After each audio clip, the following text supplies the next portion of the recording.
บ่ជាអ្នកបញ្ចប់ទាំងអូននៅស្រឡាញ់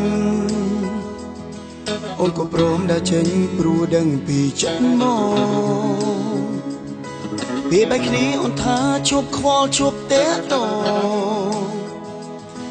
ព្រោះបំណូដំបងឲ្យអូនឆ្អែតស្នេហា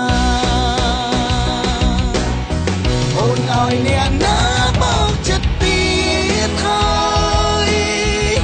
គឺត្រត្រយកំពុងយំលែកសោកាអូនថាជុំឆ្អែតចិត្តនឹងចង់មានសង្សារតែពេលនេះបែរនេត្រាឃើញស្រីយោ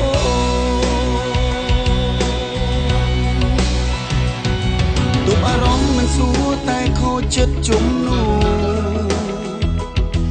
ឬស្នេហាយងហួងបងដឹងថាអូនព្រមប្រហែលយកសង្សារដើម្បីចង់បន់លំចង់បង្វែរអារម្មណ៍ភ្លេចរឿងយើងពីមុនអូនឲ្យអ្នក